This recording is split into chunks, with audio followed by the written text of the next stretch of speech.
call the meeting to order. Any items from the public? All right, we need a motion to approve the agenda. Mr. President, I move we approve the agenda for Thursday, the 22nd of December, if there's no modifications or changes. All right, we have a motion on the floor. Do we have a second? Second. Second, any discussion? If not, all in favor say aye. Aye. Anyone opposed? The motion carries. We have questions. Anybody have questions on the purchase order? All right, Mr. Davis, you have 5 internal budget revisions. Yes, sir. I have 5 internal budget revisions for the council's consideration, 4 from information technology and 1 for deputy reserve.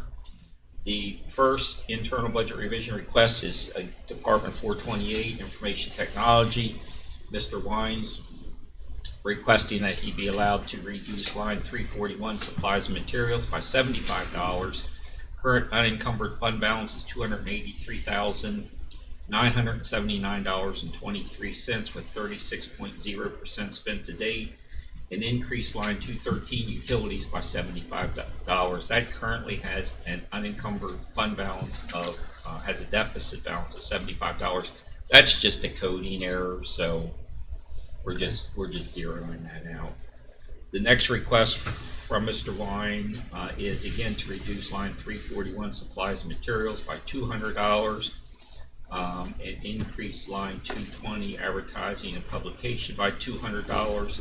That account currently has a deficit balance of 68.90%, or I'm sorry, $68.90. The third request for information technology, Mr. Wine is requesting that he be allowed to reduce line 216, maintenance and repair equipment by $15,000. Current unencumbered fund balance is $187,951.41 with 46.3% spent to date. An increased line 222 dues and subscriptions by $15,000. That account currently has an unencumbered fund balance of $2,819.84 with 95.7% spent to date.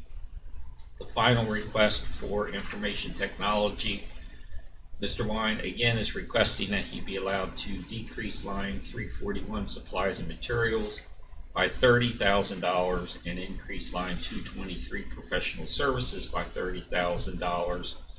Line 223 currently has a deficit balance of $2,826.20.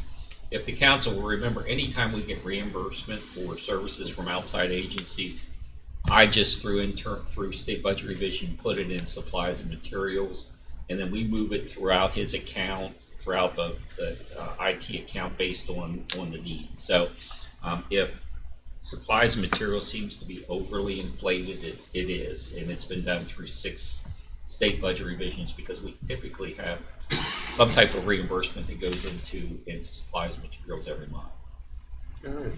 The final request is from the Honorable Sheriff Harmon.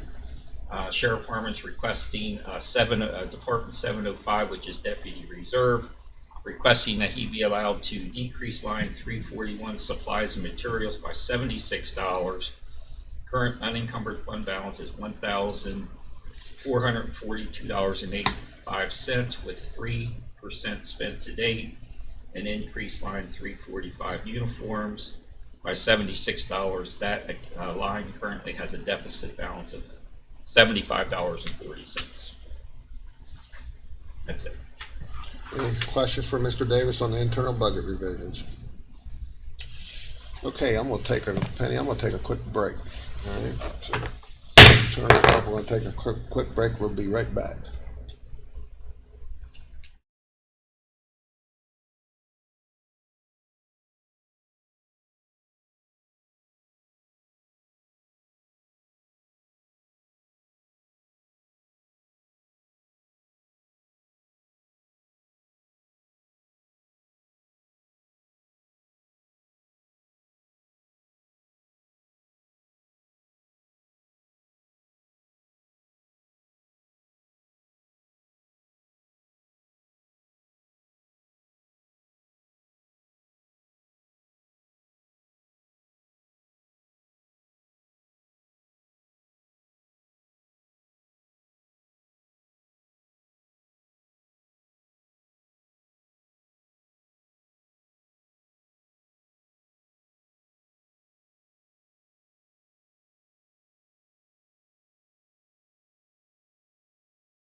Well done.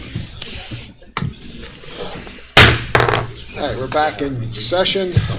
Next on our agenda is change in status. We have a new hire recommendation received from Tim Zaya, Community Corrections Director of Community Corrections Director for Taylor Parker as a peer recovery coach effective January 10th, 2023, with a salary of $43,135. Change in status received from Gary Wine, Deputy County Administrator for Chase Weinbrenner, to change from IT Specialist 2 to IT Manager, effective January 1st, 2023, with a salary change from $82,812 to $92,812. Letter of resignation received from the County Council Office for April Holler, effective December the 13th, 2022. Letter of resignation received from the County Clerk's Office for Melissa Beavers, effective December 15th, 2022. Memo received from Sheriff Nathan Harmon for Animal Control to remove Sherry Farmer from payroll, effective December 19th, 2022. Any questions on change in status?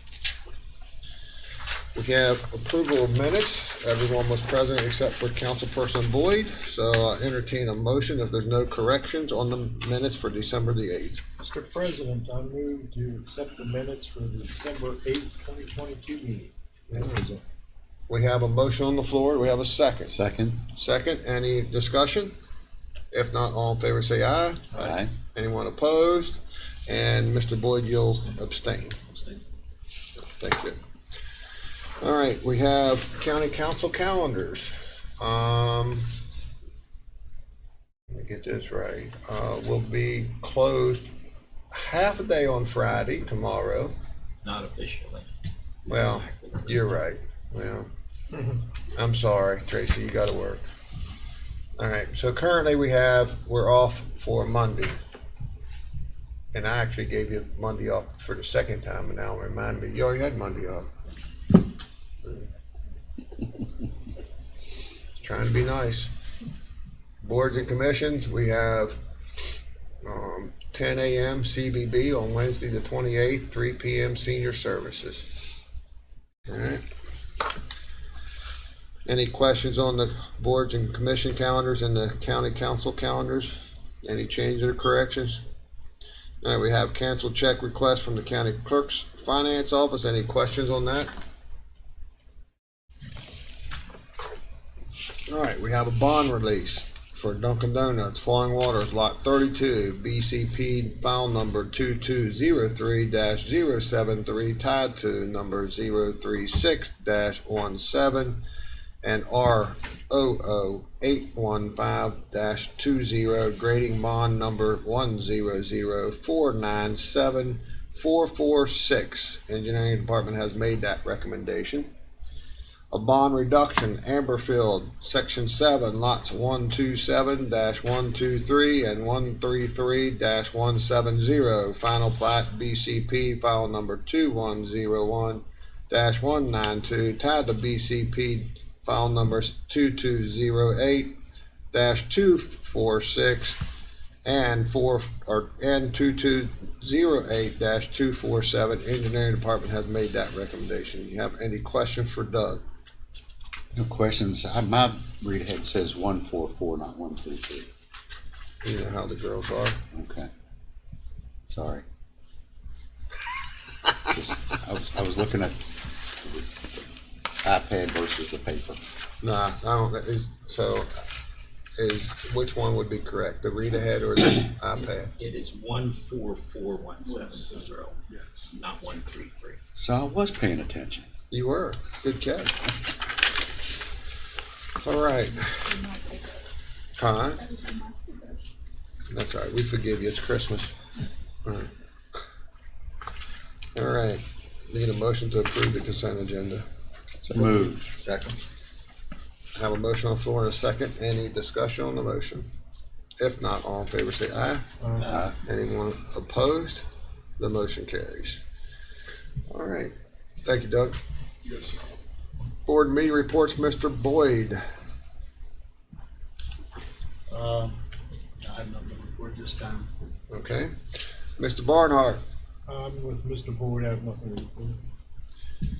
Mr. Whitaker. Well, I did have a meeting at Eastern Panhandle Transit Authority, and we are on the new facility. We're at 60% of the design standards, and they were going to send the blueprints to the transportation, a couple other authorities in the state to have them look at it.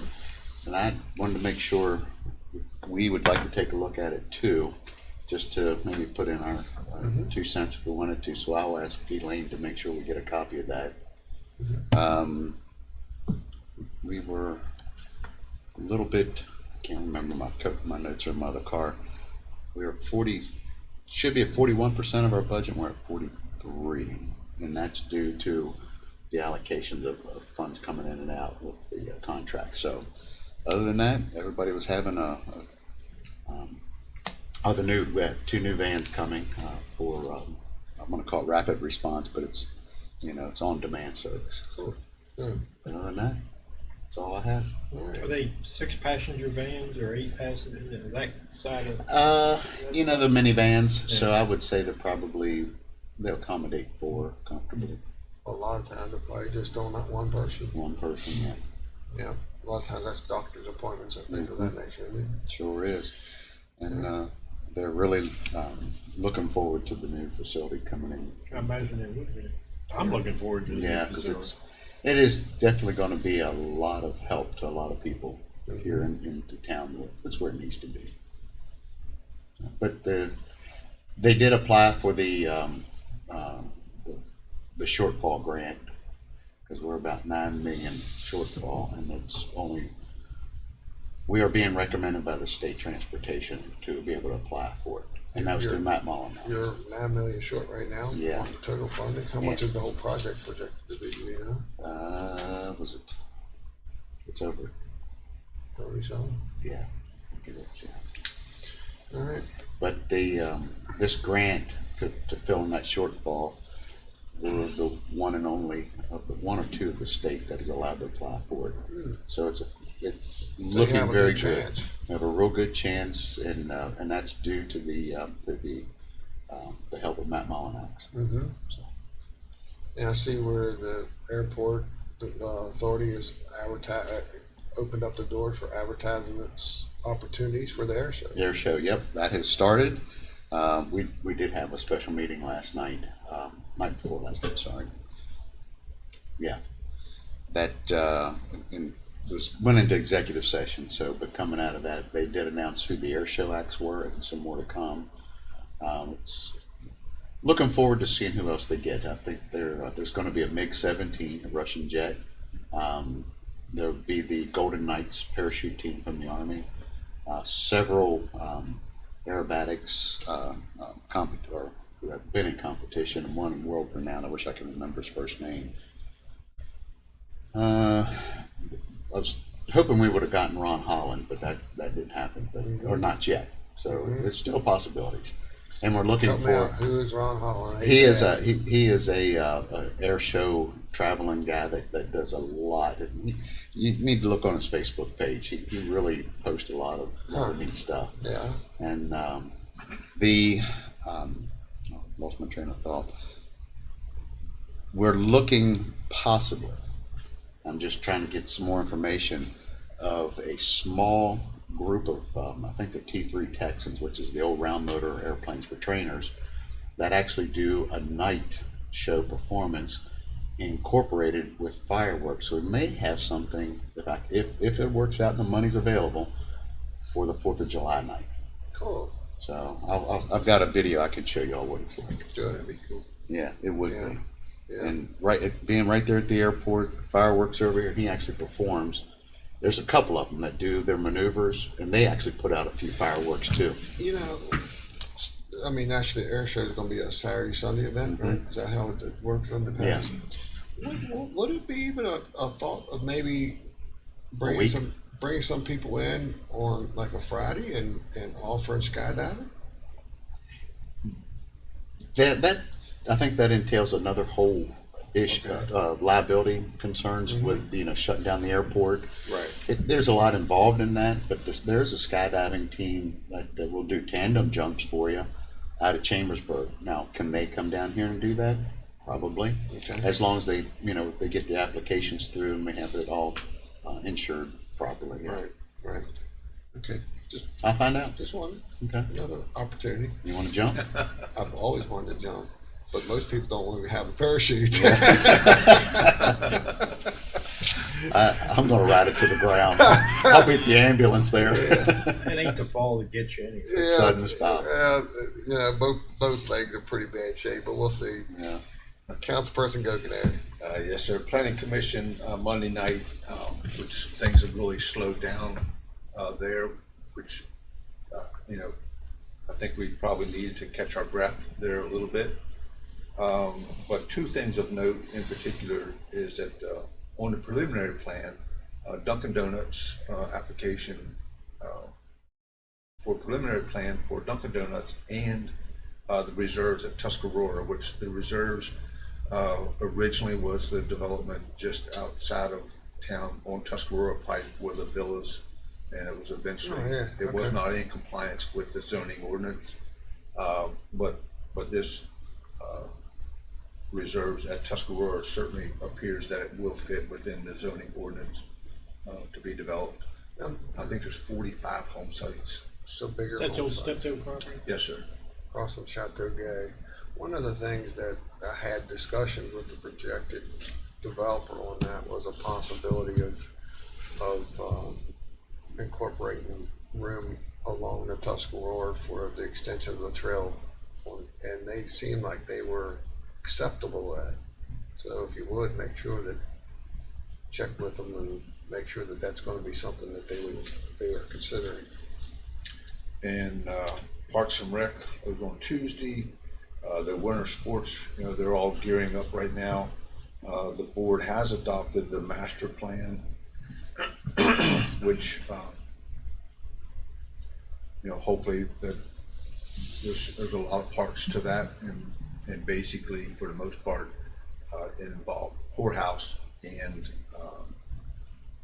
Lake Thomas was the two focus points on that master plan. It did have election of officers. Jennifer Smith is the new president. Chip Hensel is the vice president. Justin Henry is the treasurer, and Chris Palmer is the secretary.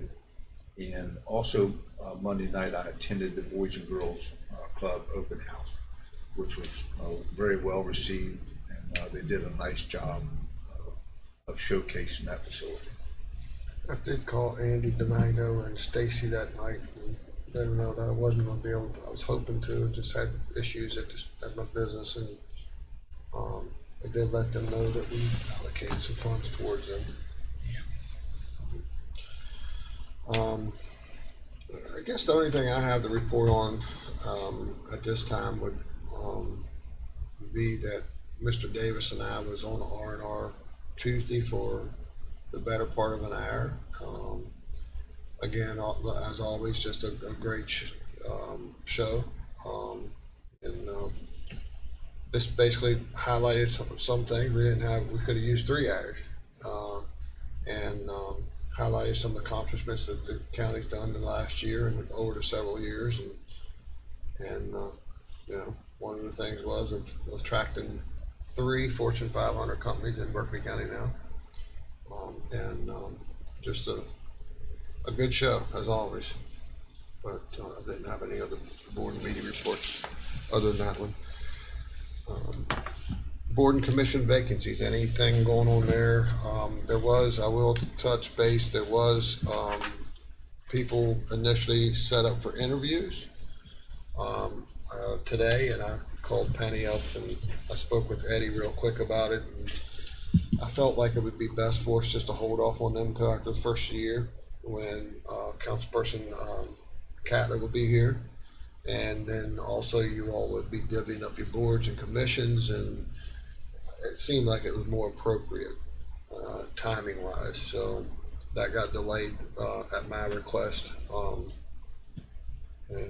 So everybody can be involved, and whoever is set on them board would be the one probably more than likely making those recommendations. Okay, all right, Mr. Davis, we're running 15 minutes ahead. And I think Tim's expecting other people than himself, is that right? So, let's talk about those beans that I've already Yes, knocked sir. over. And I know this council is absolutely approaching this in the spirit of the holidays as we speak. Recognizing the hard work and dedication that your employees put in throughout the year. And on a serious note, absolutely hard. As the council is aware, last Friday, Governor Justice proclaimed Friday the 23rd of December and Friday December 30th as half days for state employees. That does not include local government employees or the employees of the Supreme Court, the judiciary.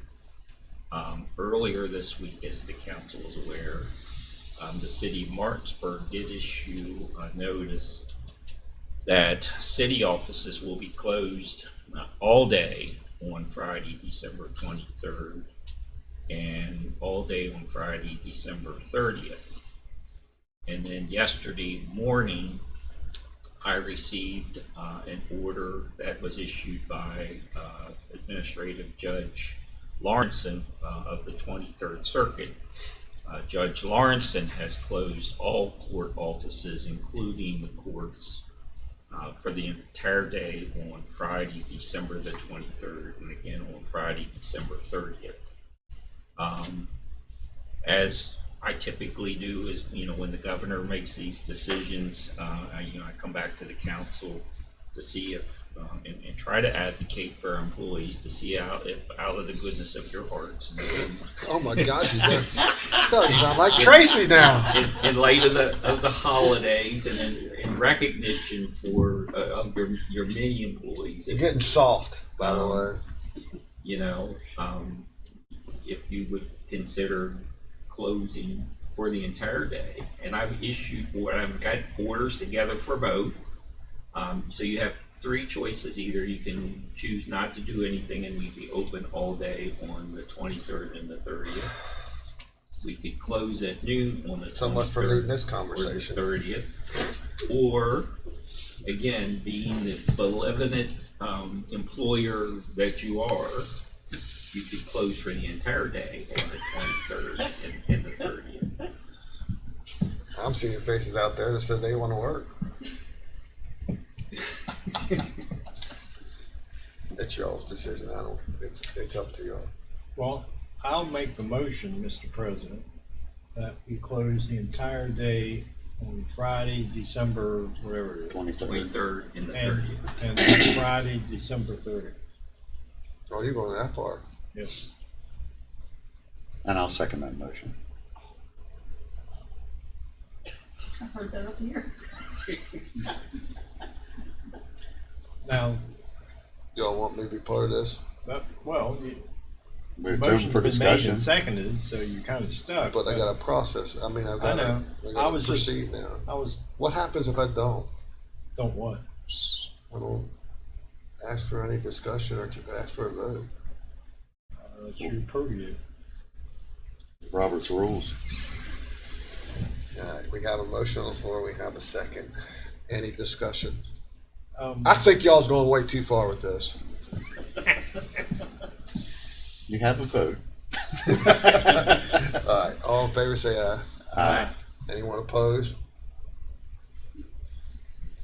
All right. Does that answer your question, Tracy?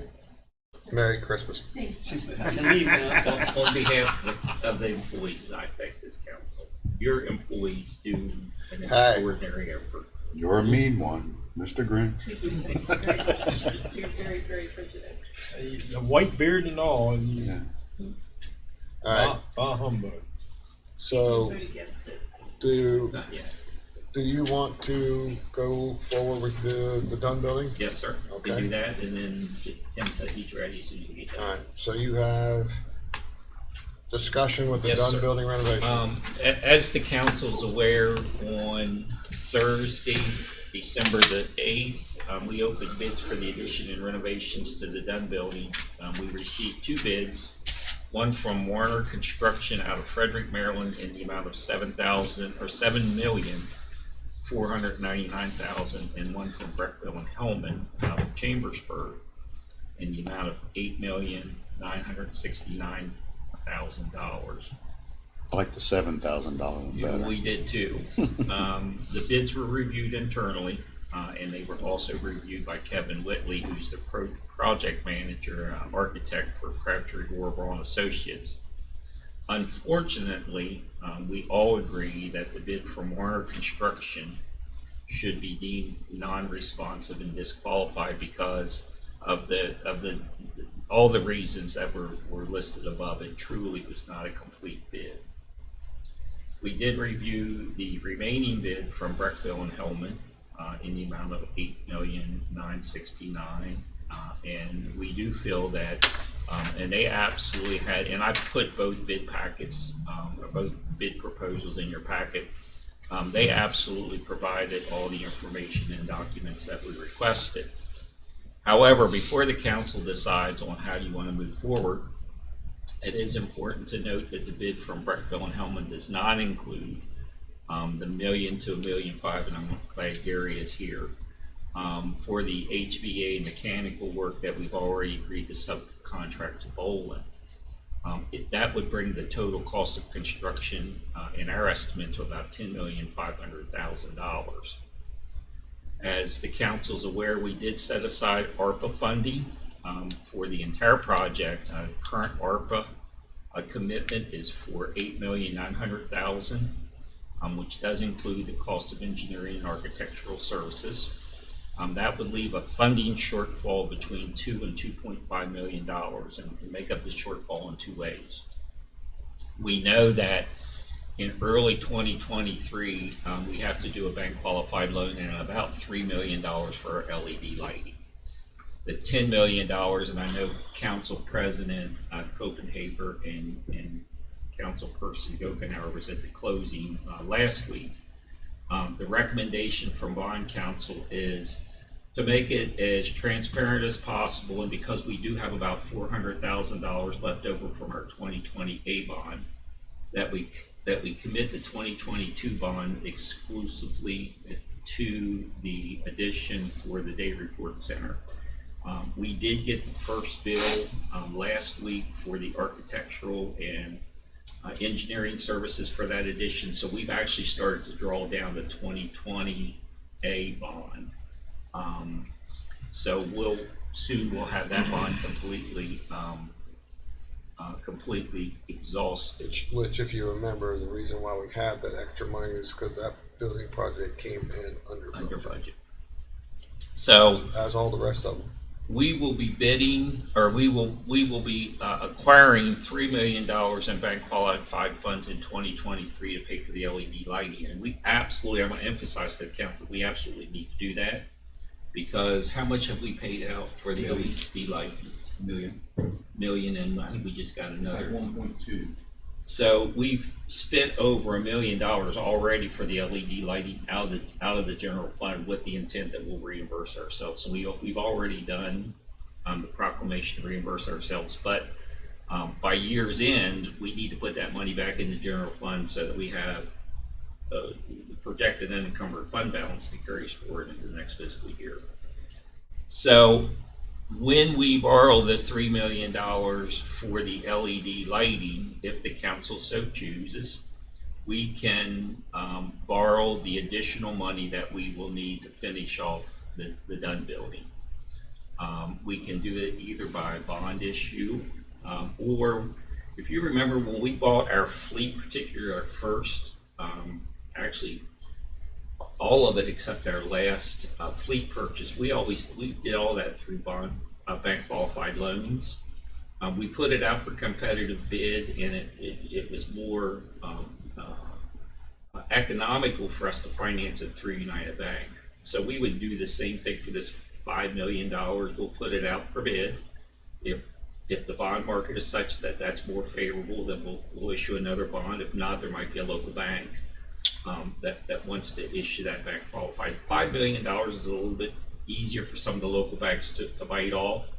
When we floated the $10 million RFP, a number of banks tried to partner together because their lending limits would not go to $10 million.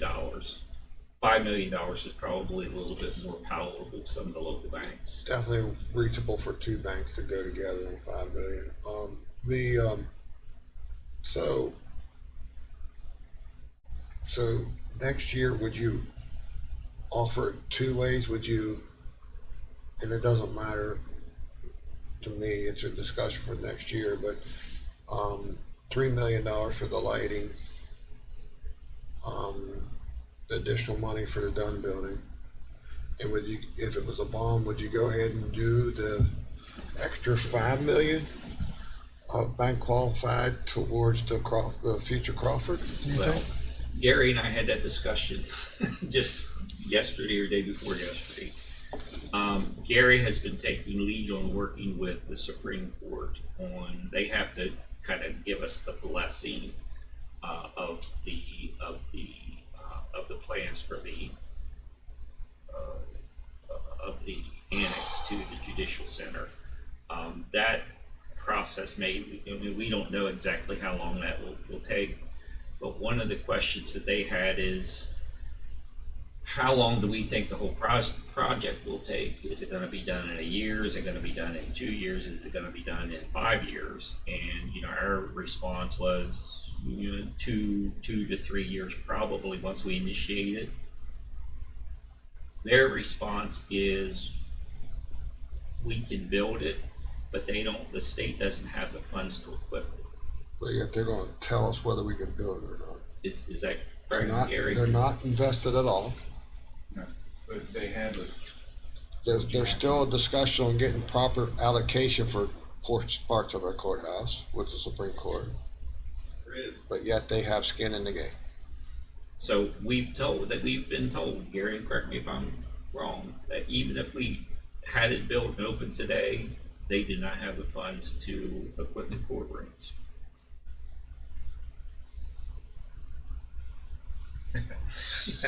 Sounds like a phone call. All right, So that's one option. The second option is, and again, I'm just throwing this out for the council's consideration. We have earmarked 1.6 million of ARPA funding for the health department expansion. At the council's direction in the fall, we had the environmental impact study done, and it's in the hands of the feds now. And we've been told it could be 4 months, it could be 8 months, it could be a year before the United States Department of Wildlife or DNR, whatever, finally gives us their approval. In the meantime, the council could decide to shift that 1.6 million, although it probably wouldn't be that much because we do have some money invested in architectural and engineering services. We could split the difference in what we've already paid for the design of that building, which is pretty much complete now.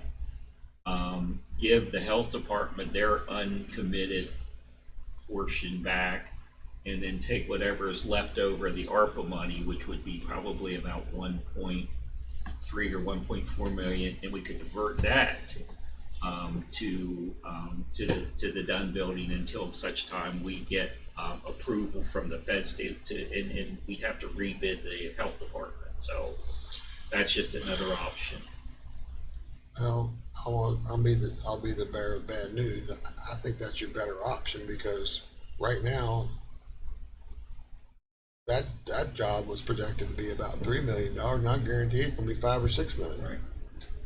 And Bill Kearns has already said he don't have any more money put in it, and it's not a 50-50 split. It's more like could be close to a 40-60% split. County was putting in 1.6, they put in 700,000, and then the grant for 600 some thousand, I think it was. But then the only problem is you lose that grant too. So And the other thing but you're not gonna be able to build the building for $3 million. No.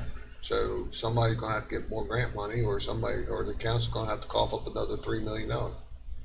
the other thing to keep in mind is, if you remember when Council President Copenhaver came on board, the decision had been made by the previous council to put the Kimco property up for sale. At that time, we were gonna sell Martin's, the old Martin's building and, CVS. Well, for Jim and I, that was the first meeting. That was your first meeting. Mm-hmm. First You- meeting was to sell that complex. You two were after talking about the council, the decision was made to pull that off of the market and to do what we've done to develop this as a campus. And I think for the past 12 years, that's been that was the right decision to make, and it's been very effective. At $86 a square foot versus 300 something today. Right.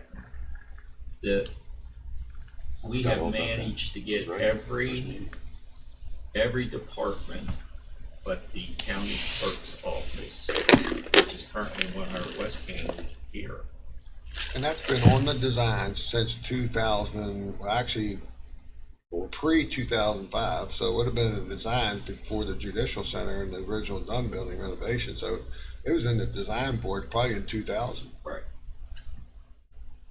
The heating and air conditioning plant at 100 West King Street is being held together with duct tape and wire. If you would ever go down in the basement and look at that unit, you'd be shocked that it continues to operate. If the council decides that you don't want to move forward with the renovations of the Dunn building, and just to leave the project live for now, we're gonna have to invest probably $2 million, you think, Gary? $2 million. I would think easily. Because if you, It's boiler and. oh, I know it is, yeah. And you think that would be the system like we have down at Central? It would be plus the boiler. Yeah. So if we just decide not to follow through with this project next year, we're definitely gonna have to put that project out for bid and we estimate that the cost of it of about $2 million, if not more. And even if you did the Dunn building, which I think would be a huge mistake not to move forward, it's been 22 years. It's been an easy 17 years. It's in its second design process. And then that would move the $2 million investment, and I'd look for prices to stabilize on the 100 building. It would push it out for probably 4 years. You're still going to have to do it, We will right? eventually. But it would push that out. I hate today's prices, but I think that, you know, we'd be missing the window of opportunity to do it and be done with it and make it so much more efficient and more friendlier for the traffic flow User. to do what you do on the Dunn And building. I don't wanna treat that 8.9 million of ARPA money as found money, because it's still taxpayers' money, it's just coming down from the feds. But when you look at it, the net effect of the cost of renovating this building, it's even if we have to borrow $2.5 million or $3 million next year to finish the project up, it's still a pretty good bargain. Just my thoughts. And that's why we're paying more, Yeah. because the feds have allowed it. So what do y'all want to do on that one? I mean, you got two options. Well, we got the whole thing to think about, but you got two options on the floor, on the table. Well, we can move forward, if you give us approval to move forward with the project. As we get further into the project, we can decide how we wanna finance the residual amount. Okay. I personally think we need to move forward with the renovation of the Dunn building and get all of our services under one roof. I am reluctant to cancel out the health department expansion right now. I think that the future, with the growth that we have, those services are going to be more demanding now than ever over the next several years. And I just hate to see pull those funds. That's my view on it. Okay. All right. And we'll draw down the ARPA funds first. And as we get, because this is going to be a 12 to 16 month project once we actually start it. As we get down towards the end, hopefully by that time we'll have an answer from the feds, and the next council can decide if you want to, how you want to move forward with financing the remainder of this bill. So right now, today, you made it pretty obvious. All we gotta do is say, we take a vote whether we want to move forward, done building. The financing part of it, you'll work out. I mean, we've got two good options, right? We do. And we're very strong financially. We are. Our debt load is very minimal compared to our size. It is. So entertain a motion. And not to cloud, we don't know what the economy is going to be like. If things remain strong, I mean, who knows? We may not even have to borrow the extra money. I don't know. A lot can happen in a year. Yeah, I'm not looking for it to be. Well, I'm not either, strong. but All right, so entertain a motion. A motion to accept the recommendation to move forward with the renovation of the Dunn building with Breckville and Hellman Construction in the amount of $8,969,000. We have a motion on the floor. Do we have a second? Second. Any further discussion? If not, Well, the $8.9 million, do you have any idea about cost overruns? Breckville and Hellman, I talked to the estimator because I wanted to make sure that was a good number. He's confident that they built in Escapes. yeah, that their number's good, because I was concerned about the difference, and he truly felt, and again, said they couldn't do it for 7.5 million, so they just couldn't touch it. Well, if we approve this today, when would they start? Well, we would award the contract and probably start as early as February. And if you remember, it's going to be done in phases. Yeah. So we'll renovate where the very first phase is to renovate where the recovered resources area was. We'll move the fireboard over to that. We'll start putting the addition onto where the fireboard is now. Then we'll move the ambulance authority over. Hopefully by that time we'll have extension services from the upper floor out. We can do those renovations so we can get IT up in their penthouse. And then we'll do the rest. we'll have to start Well, calling Gary's office will be, We'll have to $1 start million calling him. bucks all by We'll have itself. to start calling him Donald Trump. Yeah. Trump Towers, Gary Towers. The wine cellar. Did we I'm in the central garage, I'll just work out.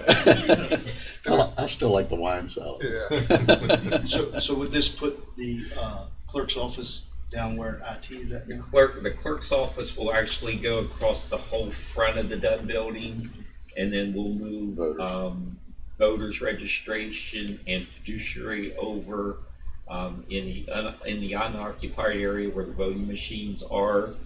The assessor's office will move down where IT is now. The tax office will move down where finance is. Finance will move up where the tax office is, and the area we'll have a grants office, and also the Office of Strategic Planning and Communications which will be smaller offices. But then the larger area where the assessor's office is now will be a large multi-purpose room. That if the council has like town hall meetings, and particularly if we fill this chamber and we have overruns, we can put folks there. If the Secretary of State's here or some state officials here and they want to have meetings, rather than delegate them to the training room at the Sheriff's Department, we'll have the facilities up there to do that. Council office, engineering, planning, and your chambers here will not change. And what we're trying to do, HD, is to put the ones that the public deal with every day on the first floor. Right. And even to the point where fire and ambulances across the hall from each other, and we've had the discussion, even if you close that hallway off and merge them together one day and have one counter to pay both sides of the bills, that wouldn't be an issue as long as you kept the second floor staircase open going out. So it's more easier, customer friendly traffic flow, and to get everything under one roof. Because right now, just imagine if you're here to pay your tax, you're going to pay your ambulance and fire fee, and you're going to go from the tax office to ambulance and ambulance down to fire, and you're just moving all around. So the game plan is to, especially the biggest thing is to get the county clerk down here in this building. Right. And the county clerk's design, is there allocation for the all paper files at this time, or are we going to leave that there and switch to microfiche? Is that a plan or not a plan? Gary has been working for years to digitize as much of the records up. In the more recent records we have, there's some historic records that we absolutely have to maintain. They will be moved down here. The records that we choose to maintain, if at 750 Baltimore Street, where we were last week, a lot of the circuit clerk's records as well as the county clerk records have now been moved up there. I had a lunch with Randall Reed the other day, and he said there's several grants available for getting that stuff transferred over to microfiche right now. So that might be something we could look at Okay. to accommodate and get that done. Efficiently. All right. Thank you. We'll get it started. All in favor, say aye. Aye. Anyone opposed? The motion carried. Barnhart threw me off. I didn't know where it was at. I have you. Well, I'd like to ask a question or two. Okay? I know. Yeah, I'm glad you're involved there, buddy. All right. Next on the agenda is Tim Zaya, Community Correction Director, update on recovery services, home confinement, and introduction of the DRC newest component, Licensed Behavior Health Center. Good morning, everyone. Good morning. I'm going to start off and give you a brief update on confinement and recovery services. Get to the day report center. I'll start with. I'll just start with home confinement. Home confinement continues to just be a very well-oiled machine. Since January of 2018, when we took over the home confinement program, there were 15 offenders that were under supervision. We had to track down a few of them, but we started with 15. Found 2 of them in jail. Yeah, it was interesting. Since January 2018, we've now supervised 840 offenders. 476 of those, or 56.6%, are people who completed their full sentences. They were sentenced to a term, they completed their sentence, and they're free and clear in the legal system now. 364, or 43.3%, did not. Now, quite a few of those who did not are people who were never sentenced. They were under bond supervision. So more than half are people who were sentenced and completed. The others are people who were supervised for a period of time and then. But even the ones that didn't stay the whole term, doesn't mean you didn't reach them.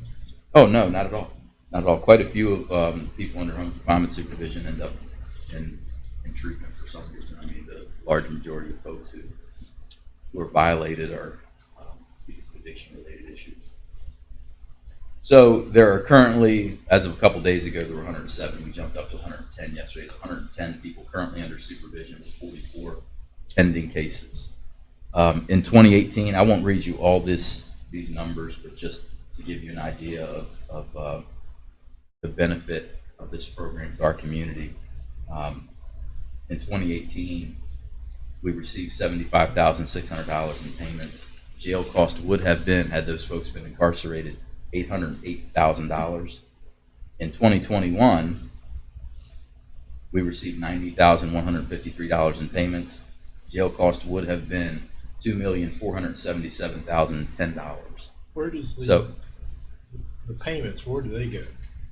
Tim brings them over, they go back into the general fund in support of home confinement. So the cost savings to the community is significant, Just in not home to con- mention, Just sorry, in home confinement. that's just home confinement. Right. Not to mention the fact that these are people who are being given an opportunity to serve their sentence in their homes, to maintain employment, to stay connected with their families. Many of them have children. So there's a pretty significant positive ripple effect that takes place. And they wear an ankle bracelet or They do. whatever, some kind of bracelet. They wear an ankle bracelet. That's home confinement. It's really simple and straightforward. Any questions? They get random drug tests, or they get drug tests on a regular basis? They do. Anyone who's wearing a bracelet for any reason is regularly drug tested. When we first get them, a minimum of twice a week. Anyone who tests positive for any substances at all triggers a referral to the Day Report Center for evaluation and treatment. And that's not an option for them. They're required to if they test positive. And they pay for that as part of the program, right? They pay supervision fees if they're working. So if they're working, they're required to pay supervision fees at $7 a day. There's no cost to them to be in treatment though at the Day Report Center. With the drug test, do we pay for that? They pay for that? How's that? The county budgets for it, but a lot of the Day Report Center monies are offset via grant and other revenue sources. I'll have a much more thorough update as far as things like that are concerned when I get my budget presentation here in a month or two. Yeah, and Tim and his staff runs a very impressive department, and to the point where when it all boils down, they've done such a good job. It won't cost the county council anything or the taxpayers for everything they do. Well, that's what I figured. That's what. Yeah, it's just off the charts. Tim, our biggest limitation at home confinement right now is staffing. Yeah, we're teetering on capacity. We've been teetering though for a number of months, and I've given Alan the heads up that at any time I may come to him and say we need another officer. Once their caseloads exceed 20, the level of supervision that they're able to provide begins to be reduced a bit, and I prefer that not happen. What are the qualifications for home confinement officer? Preferred experience in some form of correctional setting, law enforcement of some type, which all of them have. Are they hard to come by, or? We've had Mike Lang's helped me out with I was going to say, some what a of good his resource, pool that right? he draws from up there. We have let's see, two of our home confinement officers are retirees from the Maryland DOC. Oh, right. One of them was a two of them were court marshals. One of them came out of the military. It's generally not too tricky for us to find people who Not would be much turnover there, is it?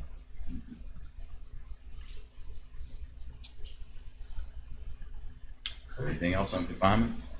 Recovery services. I panicked a few days ago as I was trying to collect some data to provide to you all. I had incomplete data, and what are they doing? They're not doing anything. Well, that continues to be a quite a busy office. This calendar year, since January 1st to present, the Recovery Resource Center staff there have navigated 692 referrals, people requesting some type of help. A lot of those people just walk in randomly, say this is what's going on, this is what I'm looking for. Some of them call, some of them are family members who call trying to get help for a loved one. So out of the 692, 106 of those folks actually ended up in an inpatient treatment program, 20 of them in MAT programs, 566 were connected with a variety of other things, outpatient treatment, peer recovery coaching, local recovery-oriented meetings, sober living homes, things like that. There are three grant-funded programs at the Resource Center. One of them is the Quick Response Team. The Quick Response Team continues to do really good work. Since October of 2020, when we started the Quick Response Team, they've now knocked on 763 doors in the community. And Mr. Boyd, these folks have heard about it, but the way our quick response team is set up is they receive a report directly from Berkeley County EMS, and they get the address and basic information of anywhere that EMS had to respond to an overdose. So 24 to at the most 72 hours, they're knocking on the door of that residence, and their purpose is just say, hey, this is who we are, and we're here to help in any way we can if you're open to it. So 763 doors have been knocked on. There have been 328 overdose survivors who they've reached, 179 family members. The number of overdose survivors who accepted services, and I'm still thoroughly impressed with this number, is 159. 48% of the people that they connected with accepted some type of help. And that's pretty remarkable, because honestly, I didn't think when it started that the number would be that high, but it has been. That's crazy. I was listening on the radio yesterday. They were talking about recovery, and a gentleman who was telling his story. Basically, he says, I was doing it every day, he says, I was trying to die every day. And he says, and the thing I can honestly say the most, any family member that's part of it or that, sees it, as soon as they get the help to them, the better chances that I had to live. That's right. Thank you for sharing that. Tim, is city EMS still reporting? They do. Yep, we get a report. I'm sorry, I didn't mention that. We get an email report daily from the city. So that's the quick response team. The other grant-funded program is JOTIP, Juvenile Opioid Treatment Intervention Prevention Program. That's a grant-funded program that started in early 2020. COVID happened and it threw a monkey wrench into things, so that grant ended up getting extended a year. We've made a number of adjustments to it. The way that it's been operating over the last this last semester has been that the staff, fall semester, they were in Martinsburg High and Hedgesville High, each school 2 days a week, all day long, facilitating the Too Good for Drugs curriculum to large groups of ninth graders, like 75, 80 kids at a time. That's great. It's not what I want for that program. So that grant actually is scheduled to end in September of 2023. It's going to come out again in March, and we're going to make some modifications to the program, request some changes. We've already been in touch with the schools. What I want is for the staff to be connected with smaller groups of kids. Once the groups get that large, it really, it's just not as effective. They can't connect personally with the kids the way that I want them to. I want them to identify the higher risk kids, and have some more meaningful conversations with them, and to carry those conversations outside of the classroom. It's difficult to do that with large groups. One of the things that I've always been told, one of our biggest resources that we very seldom call upon is the bus drivers. The bus drivers see the kids in the morning, they see them in the afternoon, and they see where they're living. And a lot of times, and you don't know how many bus drivers that come up to me and said, we're such a good resource and nobody asked us. That's an interesting thought. I've never considered it. I might have to take that thought and run with it a little bit to see what we can do. So that's JOTIP. They've had the audience of darn near every ninth grader in the county. They're going to be in Spring Mills and Musselman in the spring semester doing the same thing. Their days when they're in the school are long. It's challenging work, but they're knocking it out. Let's see, and then the final grant-funded program. It's actually one staff member. SBIRT is an acronym for Screening, Brief, Intervention, and Referral to Treatment. Will Carpenter is our SBIRT case manager, and Will receives referrals from a variety of sources, and his mission is to connect them with an inpatient program. And he's proven to be a really valuable employee. Since he started, this has been since April of 2022, he's received 131 referrals, and 103 of those he ended up successfully placing in a treatment facility. 26 of them ended up refusing, and 2 are still pending. He does really good work. And he's connected. He's made relationships with a lot of the programs all throughout the state. I mean, here we have MRC, and that's it. There's a lot of other programs throughout the state that he's established relationships with their intake people, and he knows who to call, what they want, and he gets it done. He's doing a great job. There are 7 recovery meetings being hosted at the Resource Center on a weekly basis. Monday's CA, Monday's a CA and a dual diagnosis support group. Tuesday's a smart recovery. Wednesdays is a family and parent support group. Wednesdays is another CA, and then Thursdays is an NA meeting. So they're staying busy down there. Questions about the Resource Center? HT, the Resource Center was started because we didn't want people to have to be criminals to get help. Oh, no, I understand. I was on city council when it started, and I actually had an employee that was in the program, one of the original people who were in the program, who had a drinking problem. And that saved him, his family, and a lot of things to be able to be in that program versus having to go to jail, because he was facing like 10 years in jail for DUIs. And he was able to stay working with an ankle bracelet and report almost daily before work and those type of things. And it really saved him. And, so, yeah, I'm aware of that. I do have a question for you. I saw something like yesterday or the day before about this new national fentanyl awareness thing. Are you guys working with that at all to raise awareness to like the school kids about what fentanyl really is and the dangers of it and how it's being snuck into other drugs now? And, Yes, that's something that the JOTIP staff go out of their way to highlight. I mean, in 2016, 17, and then moving into 18, fentanyl wasn't a thing. All of the heroin users in Berkeley County were testing positive for opiates. Morphine-based heroin is what existed. Well, we rarely get any positive drug screens for opiates any longer. It's all fentanyl. The heroin, not that heroin's ever been safe, but in comparison to what this fentanyl is now, the heroin is extremely dangerous. And it's showing up in cocaine, it's showing up in boot. They're mixing a little bit of fentanyl in with a little bit of everything. So yes, they go out of their way to try and educate these kids. If somebody hands you a pill at school or hands you a little bit of powder, you have no idea what's in that stuff, and it's a game of Russian roulette. I don't understand.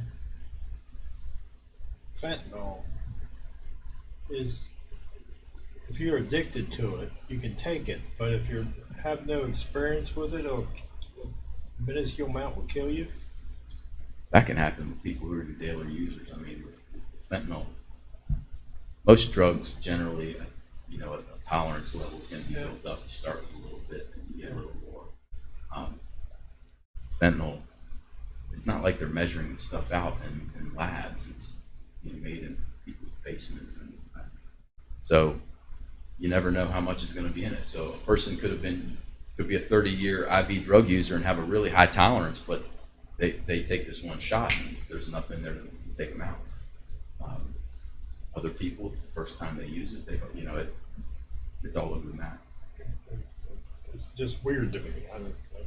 it's almost like some of the drug dealers these days thinks it's funny just to watch somebody die or whatever. It's their death pill. They put that stuff in any drug just to. I don't really care for this guy. Let me throw this in here and give it to him, and he uses something and he's dead. So You don't have to necessarily ingest either. no, So just touch it. concerns that we have with our public safety employees, just absorbing it through your skin.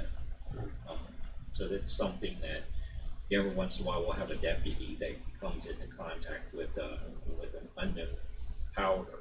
They absolutely, or an unknown substance, they absolutely go to the emergency room right away.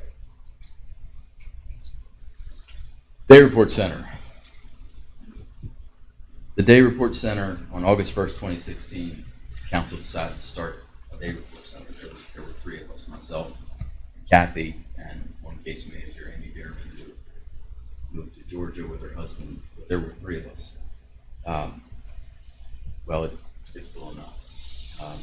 There are now 40 full-time employees, Day Report Center, 4 part-time employees. We're by far the largest day report center in the state.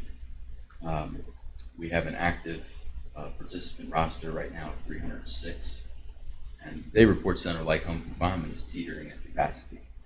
I assure you, though, we're going to make a way to continue to march until that new building is there. But we're pretty busy. We're running 83 groups per week at the day report center.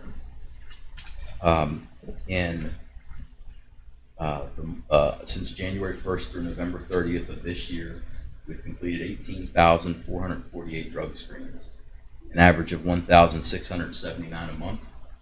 Out of all those we've completed this year through November, 4,782 of them, or 25.9%, were positive for some substance. 13,555, or 73.5%, were negative. 111 were dilute. So we're a busy place. I track recidivism 5 years post-graduation. In the last 5 years, we've successfully graduated 264 people. 45 of those have resulted in new arrests. So our recidivism rate is 17%, which I'm very happy with. When I first took over the Day Report Center, the DJCS, which is the state agency that kind of pushes, or the state agency that provides oversight to Day Report Centers, really pushed directors to begin the process of becoming a licensed behavioral health center. Well, that was a chore that I didn't even want to give any thought to. That was just a huge undertaking. There were still a lot of unknowns. I didn't know what the future of the Day Report Center would be necessarily. It was kind of scary to even think about attempting something like that. So I put it off. What we ended up doing was the next best thing. We contracted with a local behavioral health center, Mountaineer Behavioral Health, and for several years, Mountaineer Behavioral Health came in and provided master's level therapists to us, and they billed insurance for the work that they were doing, and that was a great relationship. As time went on, I began to give a little more thought to that undertaking, becoming a licensed behavioral health center. My number one mission is doing everything that I can to bring back money to the county to try and cover the county's costs for these services. We've been pretty successful in doing that. I mean, especially with the help of our grants department, some of the revenue streams that we've established. In fact, we've been very successful at doing just that. But it was always in the back of my mind. Licensed behavioral health center. There's only one, maybe two other DRCs in the state that have actually done it. So I started to give more thought to it, and I also knew that if we went down that road and we became a licensed behavioral health center, it would allow us to have some say-so over the quality of treatment being provided. We could hire our own therapists and really closely scrutinize the level of treatment, the quality of treatment being provided, and that's important to me. I don't want this to be a revolving door of offenders. This isn't a way to just get them out of jail to save some jail costs. I want this to be a place where people can come in and really begin to learn to live a lifestyle of recovery and have a life-changing experience. And that has everything to do with the people that we hire. It has everything to do with the people that we hire. So I started giving more thought to it and decided a while back, let's give it a shot. So we started the process, and it was quite a process. It took us about 6 months to obtain our license. We obtained our license in May of this year, and once we obtained our license, we had to begin the process of being credentialed with Medicaid and the MCOs, and that's been even more of a process. So we started that in May, and we're credentialed with traditional Medicaid and 2 of the MCOs. 3? lost track. 2, and we're waiting on 1. But we've actually officially begun billing. We're not billing at full capacity because we still have an MCO that's waiting out there once that credentialing process is done. And this credentialing is really,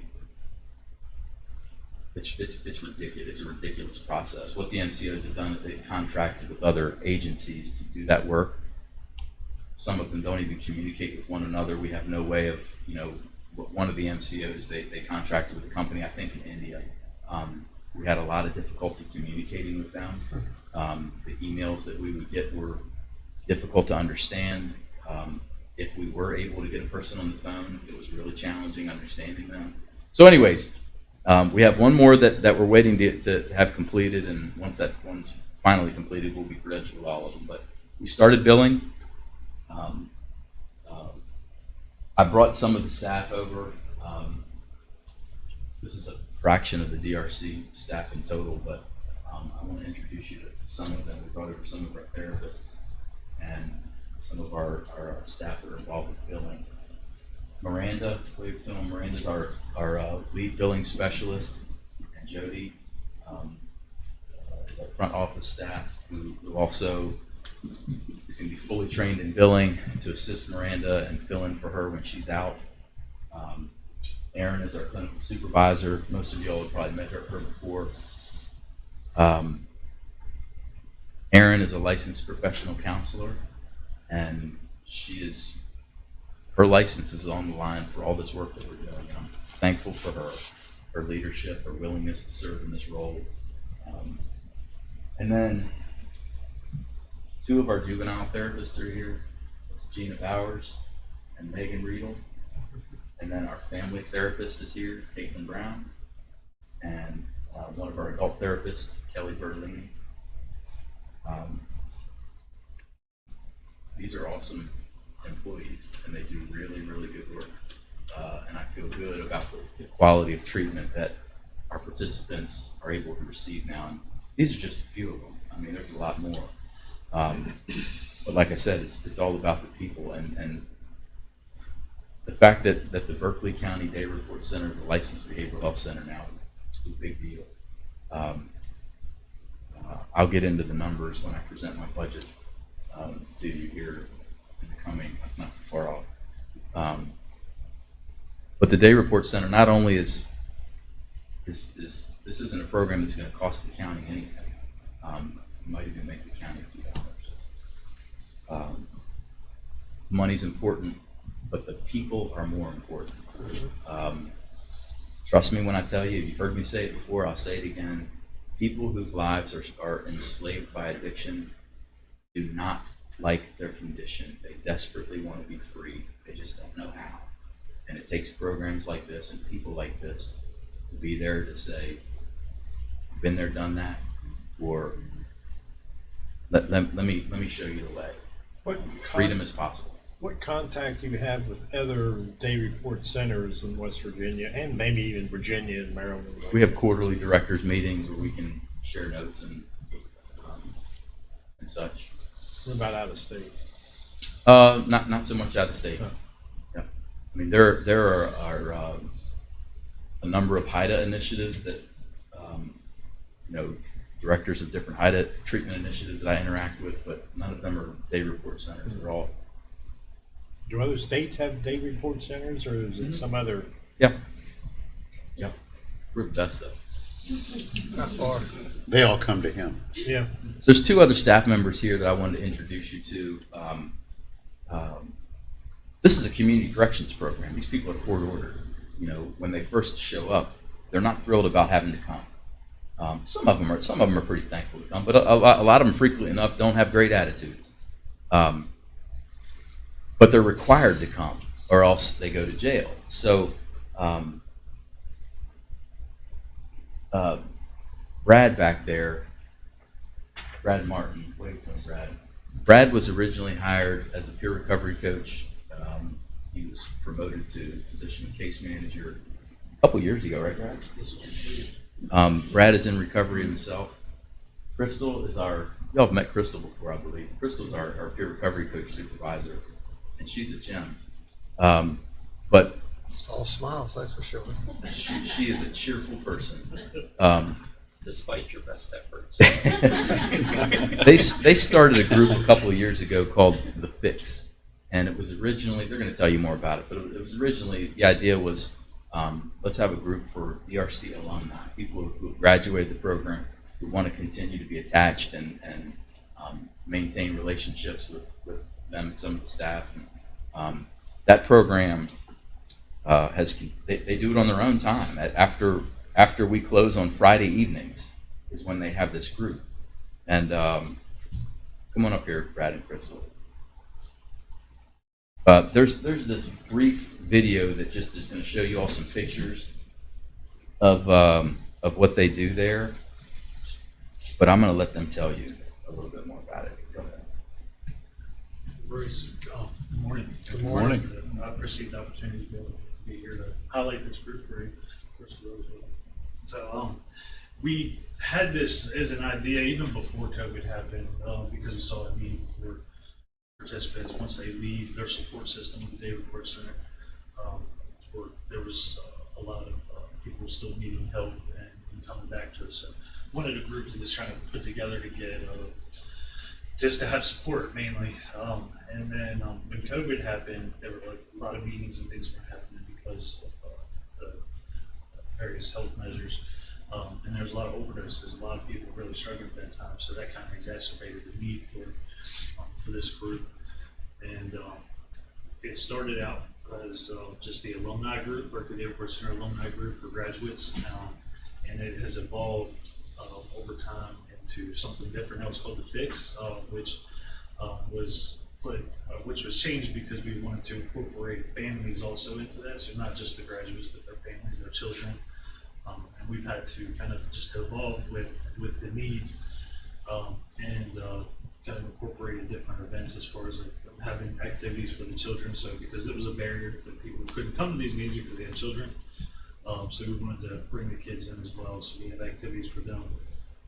The biggest part of this group was trying to emphasize the needs in recovery to get out in the community, give back to the community service, to kind of encourage that and as a means of staying clean going forward. So we do that on just about a monthly basis. We do some type of community service event, and Crystal's going to talk more on some of the stuff we've done there. But the main three core values of this group mainly is just community support and recovery, as you saw in the video. So it's pretty awesome to be a part of it. We have some really regular members that come every month religiously. Attendance anywhere just a handful to up to 30 plus. We've had at times do a lot of events, family friendly events as well, that like movie nights, paint nights, different things to try to show them that you can have fun in recovery, even with the new substances, have a good time, and that it can be family friendly as well. So, it's really near and dear to my heart. I noticed Crystal's put a lot of effort into a lot of the outreach events, so I'll let her talk a little bit about that. Yeah, we are pretty proud of The Fix. It just started out something very simple, just like he said, to just kind of create something just to sustain recovery for those who have graduated our program, to stay connected, because we do have participants that still reach out to us when they graduate. So it was actually Brad's idea to come up with this, and then I kind of straggled behind and started working on things where we saw that childcare was a huge barrier. So we started getting some activities for different age groups so they could be entertained while their parents were there. And then as we started to do more fun things for our graduates, it started to catch on, and we had current participants like, that sounds fun, can I come? Like, I'm almost about to graduate. So then we started doing something like about a month before you graduate, start coming and get incorporated. And now like we just open it up to all participants, current and past. And so I just think that says a whole lot when a court-ordered program where our current participants still want to come after hours, where past participants want to come. Like Brett said, we do a lot of fun family things. Our game night was so much fun. We had a movie night. Paint night, that was the big one. But our outreach stuff is what I'm most excited about. We do cards for our local nursing homes every Valentine's Day and Christmas. Actually, we're supposed to deliver those today, weather pending.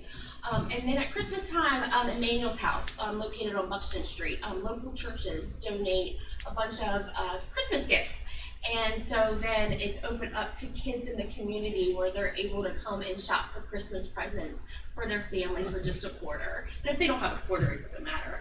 But it's just really cute to see kids to be able to come and buy trinkets and things like that for their family. They're very excited.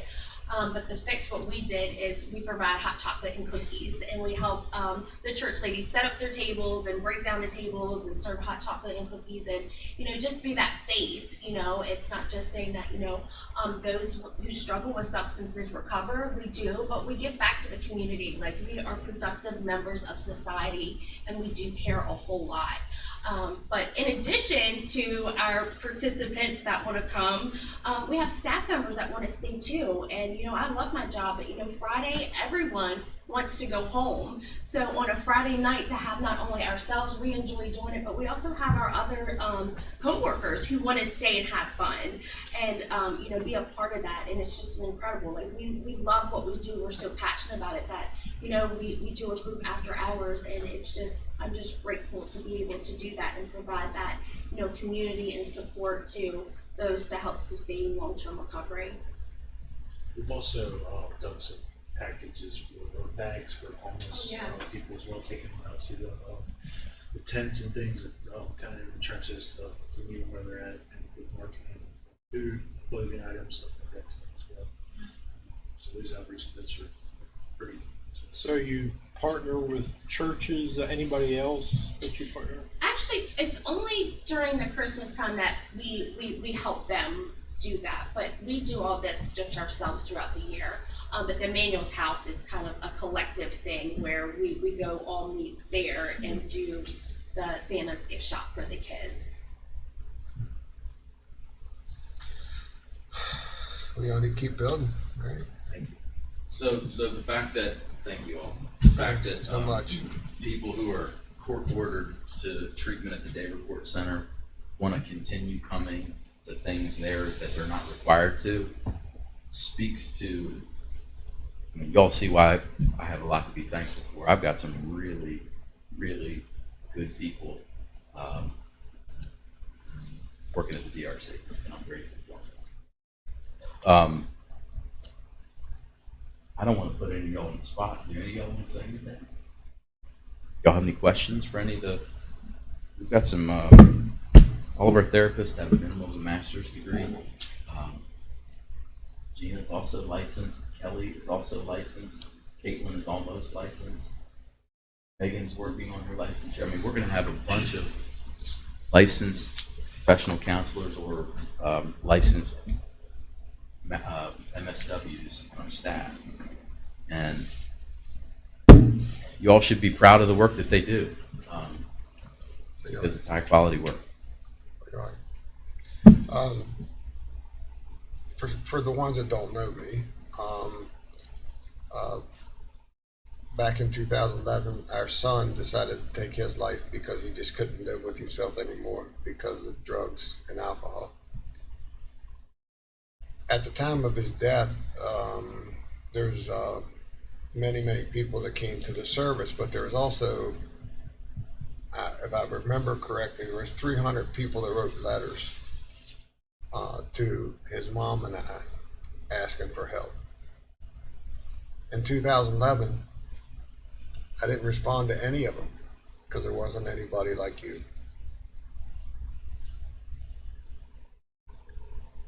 I told Tim this morning that if him and his team, meaning each and every one of y'all, were there in 2011, our son would be here today. And I seriously mean that.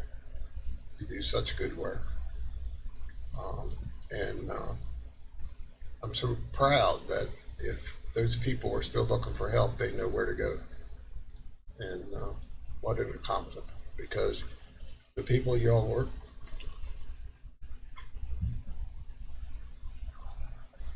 the people you work with, they're good people, right? They just veer off the wrong way. You know, all we gotta do is pull them back. You know, they're good people. So, thank you.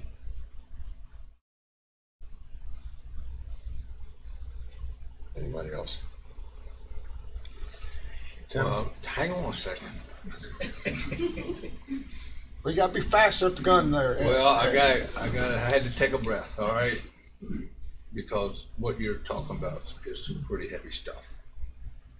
And I think, truthfully, one of the things that I am really, really pleased with is the juvenile program that you've got going, the Joe Tiff program. That's where we have to catch them. If we can catch them in middle school, maybe even elementary, but to give them that education, but then reach back out and in that middle school and then get back out in these high schools, I think that you can turn some of these kids and get them off a bad track and get them with the right people that they need to be with, and they'll be good, productive folks. And you know, I said this before, 100 years ago when I was in high school, I was drugged in to say, hey,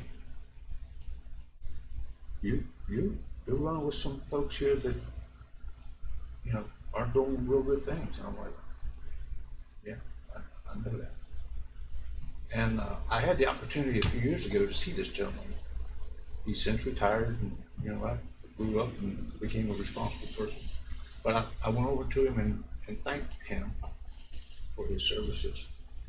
And it may be a few years, but you will also have people thank you in the future for what you've been able to accomplish. So keep up that good work and take care of these kids. Mr. Co-Neighbor, you've been in the construction field nearly your entire life, adult life, and you've laid a lot of foundations. But this foundation that you laid, along with Councilperson Delia in particular, and the balance of the council supported this day report system, which has grown to be able to reach out for people and help people in their time of need. But with your leadership, I would say that this could in fact be one of the most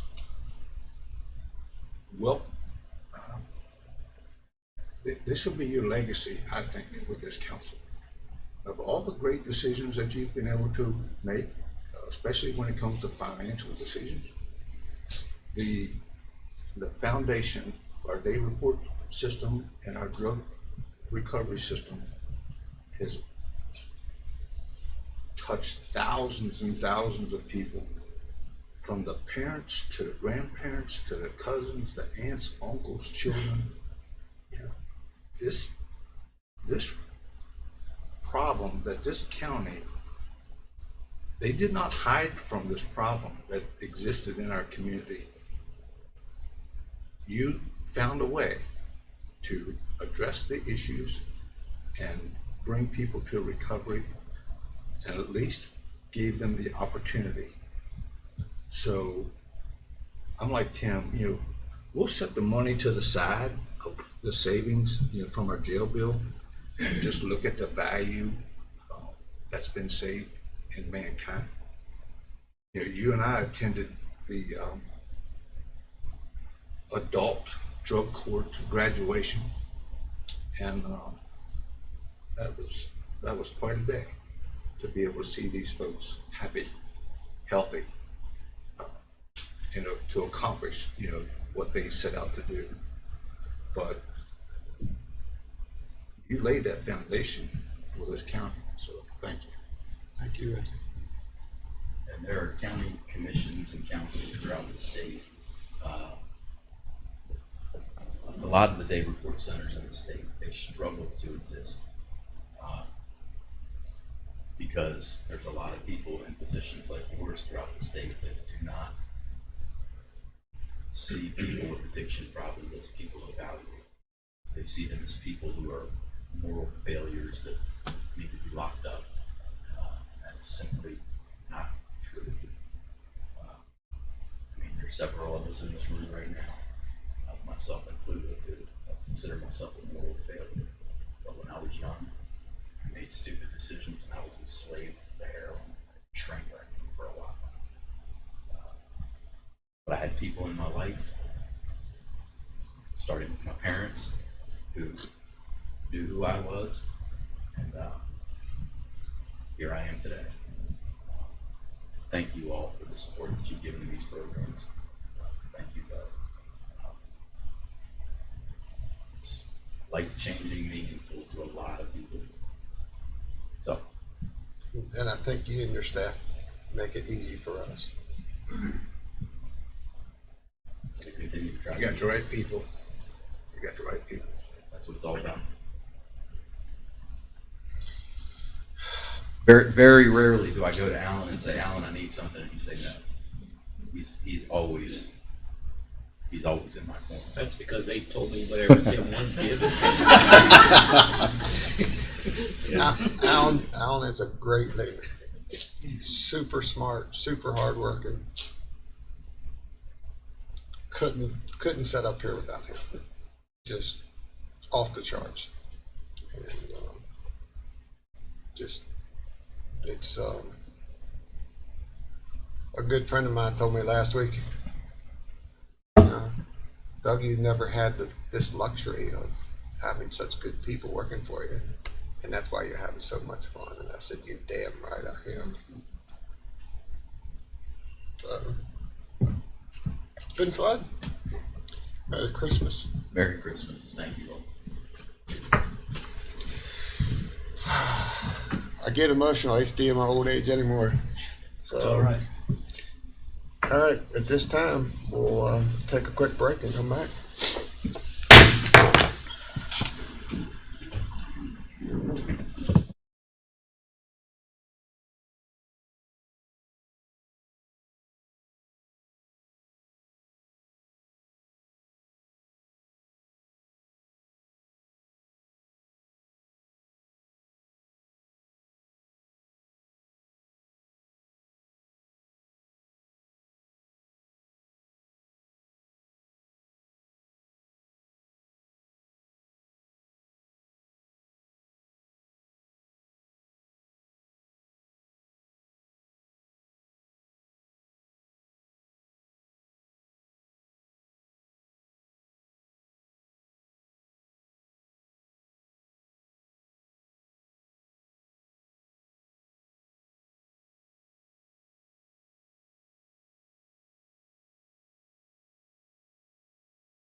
You're up, sir. All right. We're back in session. Next on our agenda is Gary Wine, Deputy County Administrator, Broadband Expansion RFP Recommendation. Good morning, sir. Good morning. So you have an exciting opportunity.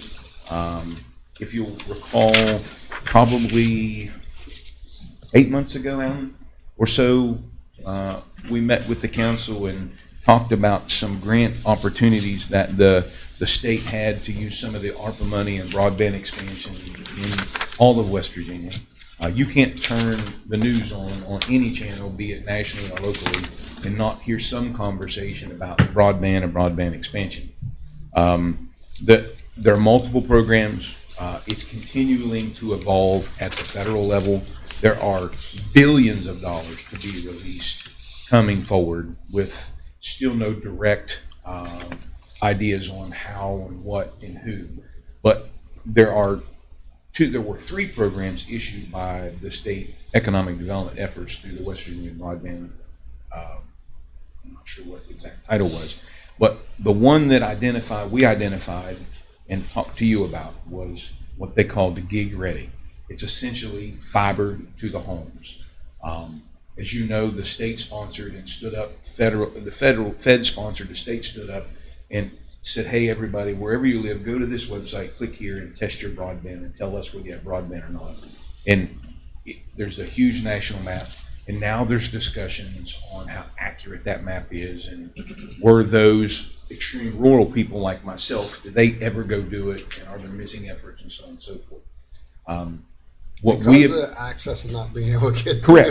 Right. And then you were supposed to, you could call a number, or you could mail this in, and so everyone knows that the efforts at hand probably will have some oversight, but these programs in the documentation when you make application, it clearly says no one's left behind. There's an intent by yourself, I'm sure. There's an intent by the governor, an intent by the federal government to not leave any home without opportunity to get broadband. All of that being said, with this application, when we applied, they have identified with the data about 2,800 addresses. And instead of asking for, hey, we want to apply for broadband for all of Berkeley County, we were kind of led to pick a project. And that's why we labeled it Western Berkeley County. It was not because east of 81 was any less effort. We had to pick something, and there are more points on the west side than the east side. That's how that was driven. So we made application. The study was done countywide. The study was done countywide. The study said that the most people was underserved or not served was west of the mountain. That is exactly right.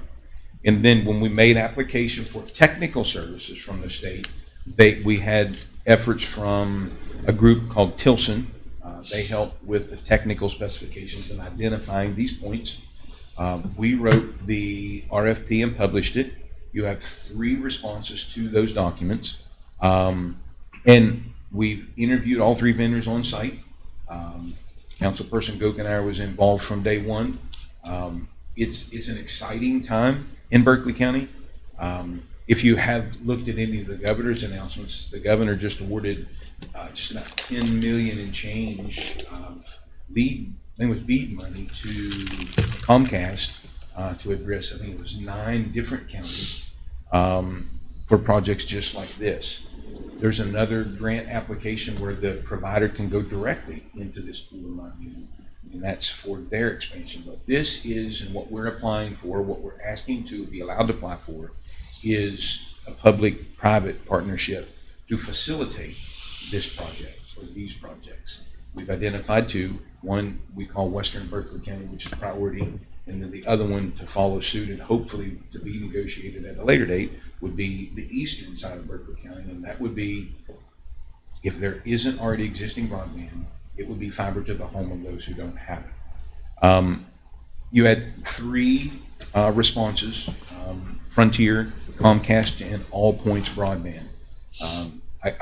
What I tried to do was give you a detailed breakdown of all 3. Long story short, the project costs are as follows. So Frontier's project was $11.1 million. Comcast was 33 million, and All Points was 22 million. They all had the exact same data. I also showed you the offerings that each of those providers could give. How could there be such a drastic change? So we had those discussions. I mean, you're talking 100% and 200%. So what the vendors said to the committee was, remember, some of us have right-of-ways, permits, existing infrastructure up areas where others don't. So in Frontier's case, they have pole rights, a lot of pole rights already existing where others may not have them at all. So it'd be above ground? Or below? It's a little of both. That's on the vendor. We wouldn't get involved in that. In their response, they make statements to how many miles are above, how many miles are below. So, Council President Copenhaver, we asked those questions. We're like, you understand that the next in line is twice what your cost is. And the response from Frontier was, well, remember, we already have a lot of rights, if you will, as infrastructure to get places that they don't. We already have a business model that puts us there anyway. So what you're really talking about in our situation is the replacement of copper or adding fiber to the existing pole rights where we already have copper. The other big question is inside of your proposal, are you delivering to the pole? And then are you going to say to, for instance, me, okay, the Wine family, the other 160 feet to your house, we're going to need that much money to get there. Absolutely verbally committed, and it will obviously be in writing. This proposal is inclusive to fiber to the premise for each one of those address points. It's inclusive. It is.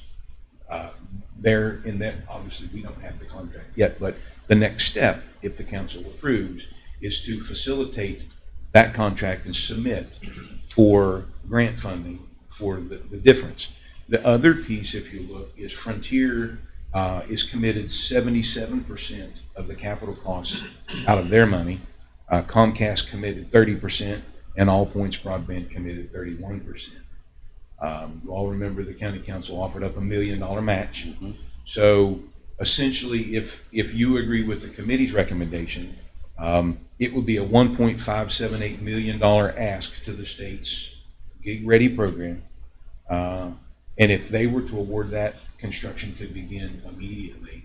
Time frame truly, if we submit to the Gig Ready, we probably will see an award or deny August of 23.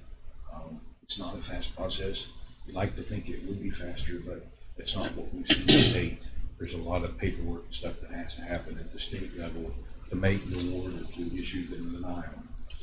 But we're as confident as we can be that Frontier's proposal is inclusive of what you would need to provide broadband, to help facilitate broadband being provided in Western Berkeley County. Okay, I'm gonna show a little bit of my ignorance, or a lot of it, one or the other. The Comcast that comes off the pole into my house, why would I want to go with fiber versus what I have now?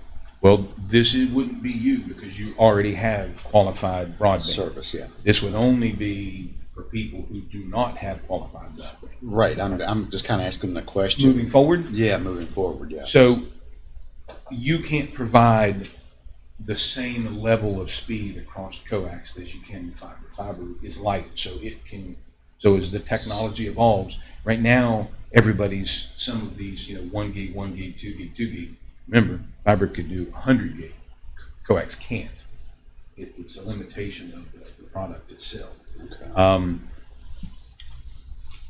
There are many providers that provide all kinds of services over that piece of fiber. In this instance, we're only talking about internet, but it opens opportunity for all kinds of growth. Does that answer your question? I think so. Well, other than this, whatever goes through the fiber, is it going to be anything any different than what goes through the coax? Not now. For media or for internet. No, it would just be internet right now. Okay. This proposal would just be for internet. Internet. That's correct. Well, you can do anything on the internet now. As far as Right. TV, telephone, I mean, You can. so it's so essentially they're just putting in a high-speed service of all the above to their house. What would be the standard package that most people would do on these? I mean, what would be a good broadband service? So based on the federal standards, anything over and above 25 meg down and 3 meg up, which is all points bottom line. That's bottom line. Something else that's important to know is that the federal government offers an assistance program that people can apply to. It's essentially $30, $29.99. I don't know the income thresholds. Many of the western side of this county will absolutely qualify for that. I don't know how many, what percentage. You make application, and what happens is the federal government subsidizes that back to the provider. It can be provided to, for instance, Frontier. The 100, if you qualify, you're going to get free internet to your house. You can also, and I learned this the other day, you can apply that, if you qualify, you could apply that $29 to their $149.99 and get 2 gig. It's not only for the lowest model. Now, it's just like the adage, you're on subsidized income, but you have 4 cell phones in the family. You don't have any wrong. That's the law, and that's how it works in the government. But that money, that's why you see all of them offering something around $29.95. They can take that credit and apply it, and they essentially get broadband for free. They just don't have access to it now. And that's current today. There's lots of people that have Comcast and stuff that are using that subsidy to get internet. So what Frontier is offering at their lowest price, $29.99, is well above the federal.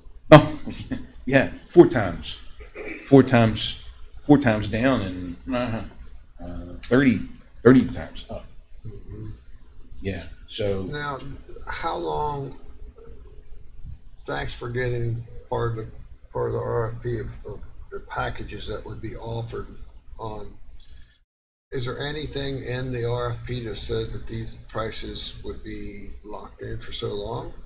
they're not, there isn't. However, they have to follow as an internet service provider. There are rules and regulations. Through the FCC There or are the Public PSC, Service Commission? right? They have to offer that stuff. What you're seeing now are their current product offerings. Oh, that's current. That's Okay. current. They change. You may see that. Oh, I see that all the time. Right. One thing Hourly. that's important to note, and you look at the cost of like Comcast expansion. When you look at this, you think not only are we trying to get broadband, that's the drive, is what does the taxpayer get? What does the consumer get from the provider, right? So Frontier and All Points, broadband providers, telephony on the Frontier side, All Points, broadband. Comcast is a cable provider. So even though it's 3 times the cost, they would have opportunity for broadband, but also in the Comcast world, I know many of you have Comcast. You probably also have your Xfinity, and you got television at the same time. So it's really not an apple to an apples. It's a lot more expensive, but you would be offering television to them too. My wife won't let me get television. And we would get the franchise agreement from Comcast, That's right. That was my next question. You would. and we will not get that with Frontier. That's what I didn't know. Would there be any franchise agreements that county would Not require? on internet, Okay. only on television. So the other side to this is that, right? And then remember that we have to make application to the state for a grant award. The state just awarded $10 million, the better part of 6 counties, or $10 million. I mean, I feel real comfortable saying if we were to say to the state, we want to do this and we'd like 22, I don't make those decisions, but my guess is it'd be a pretty quick denial because there's only so much money to go around. This also may not be the last thing. I mentioned the billions of dollars coming around on this kind of expansion. Doesn't mean there aren't other opportunities later. But for purposes of, we have to be realistic when we make application. We want to fill out paperwork. We want to make our point. I think we're going to make our point. We're going to look a whole lot better on paper if our ask is 1.5 million with your match of 1 million and the company's match of 8.5 million. That, to me, if I were on a review committee, that's an attractive offer. You see the public is offering up money. company is obviously offering up money. Now we're just looking for a match that truly is only 50% more than our match, the county council's match. That same grant with a vendor putting up 30, us putting up 3, and then asking for 40%, from it's just my personal opinion. So Yeah, I don't think we have to wait till August to get denied on that. no, I don't think we would either. I think it'd be pretty quick. I mean, we're comfortable. Yeah, not to cut you off. Please. With the Comcast, why is the back end so low? It only goes to 100 megabytes. I mean, You talking about the upload speed?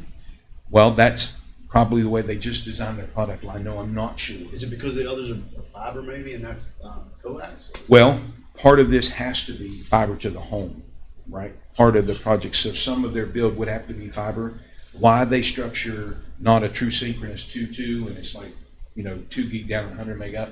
I don't know what their model is. I don't know why they sell it that way. I didn't ask. It just seems really low to me compared to the others and at the cost that it is. And I get that there's cable television involved, but Right. Cable television is really high right now. A lot of people are going with a different option Right. of an internet television. Yeah, so or a smart TV version. They are. and all that. they are. And just so you know, I did a little inquiry with Frontier, and they currently have 9,200 fiber to the home customers in Berkeley County. So this isn't a first. I mean, they're here and they're doing it. I've seen it on the side of the trucks. They've got a couple billboards out. Glow fiber. No, No. that's Shintel. Chantel, okay. Frontier is just fiber. It's just Okay. Frontier fiber, if you will. I don't think they coined it. But the Glow is Shintel, and they're real close to the Martinsburg city limits. They're not rural. They had this in their possession. I sent it to them, and they didn't bid. I got a really nice email that said we're not to the point where we could take that project on. And there were a couple others that didn't. But what we have in front of us, I think, is a great opportunity. I think, just full disclosure, I called the VP that we're dealing with from Frontier on the way to work Monday morning. On my way to work on NPR He was up already? huh? He was up that early? Well, she answered, she, I'm sorry. and we talked, and I said, well, guess what I heard on the way to work today? I said, Frontier's getting raked over the coals with the Public Service Commission over complaints about return to service issues in some rural counties in the state. And I said, I'm about to go and write a memo to my bosses to where I want them to give up $1 million of their money, and I want them to ask the state to give us $1.5 million. So essentially $2.5 million to do this project. And I hear on the way to work that you're in trouble with the Public Service Commission again. And she said, Mr. Wine, if I could, she said, we are the incumbent licensed exchange carrier in the state of Virginia. They're the ILAC. They're bound by public service rules that if you live up the furthest hollow of any county, of any road, clear at the end, we are bound by law to provide you service. We have to. We can't say no. We have to do it. So she said, picture, if you will, how old the copper is that runs up through there.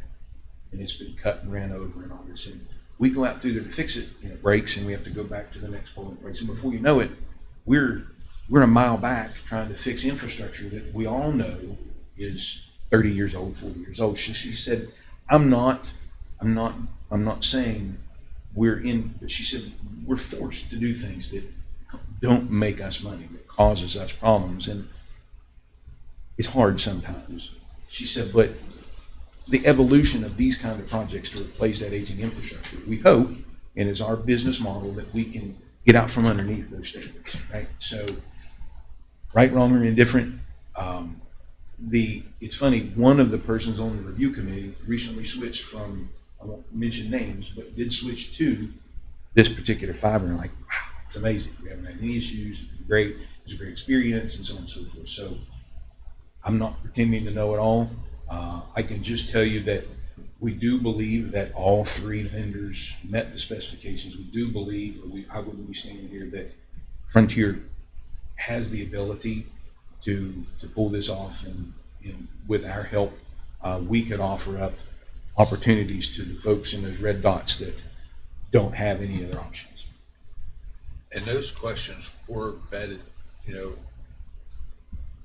We weren't bashful about our questions about their service abilities.